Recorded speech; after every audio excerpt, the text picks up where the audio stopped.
আপনারা দেখছেন বাংলার আওয়াজ। নমস্কার, আদাব, সালাম। আমি নকিবুল ইসলাম। আপনারা দেখছেন বাংলার আওয়াজ। বিগতকাল ঘাটালে এসেছিলেন ঘাটালের সাংসদ, সকলের প্রিয় সেই দেব অর্থাৎ দীপক অধিকারী। উদ্দেশ্য বিভিন্ন ছিল, তার মধ্যে বিশেষ হল ঘাটাল হসপিটালে ডায়ালিসিস সেন্টার উদ্বোধন। ঘাটালের বিভিন্ন জনপ্রতিনিধি ছিলেন, তার মধ্যে ঘাটাল ব্লক সভাপতি দিলীপ মাঝি, পূর্তের কর্মাধ্যক্ষ হাইবুর রহমান, পঞ্চায়েত সমিতির সহসভাপতি বিকাশ কর, স্বাস্থ্যের কর্মাধ্যক্ষ ঘাটালের পঞ্চানন মণ্ডল, ঘাটালের মহকুমা শাসক সুমন বিশ্বাস এবং ঘাটাল হাসপাতালের সুপার মহেশ্বর মান্ডি।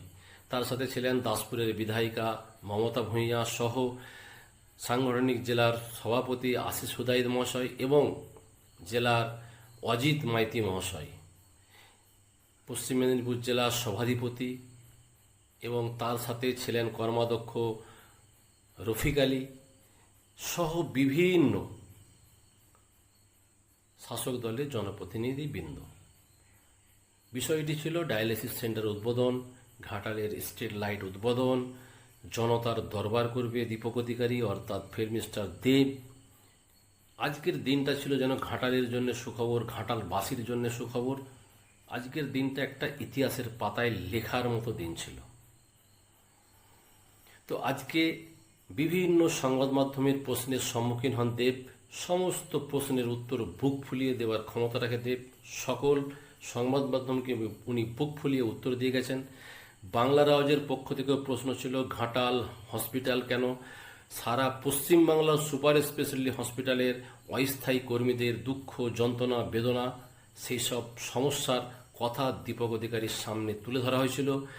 দীপক অধিকারী বলেছেন অবশ্যই বিষয়গুলো দেখার। তার সাথে সকলেই সাথ দিয়েছেন, অজিত মাইতি সহ, দিলীপ মাঝি সহ, সভাধিপতি সহ, ঘাটালের মহকুমা শাসক সুমন বিশ্বাস সহ সকলেই, যে না, বিষয়টি দেখার বিষয় আছে, চিন্তাভাবনার বিষয় আছে, এদের বিষয়টা এবার দেখার সময় হয়েছে।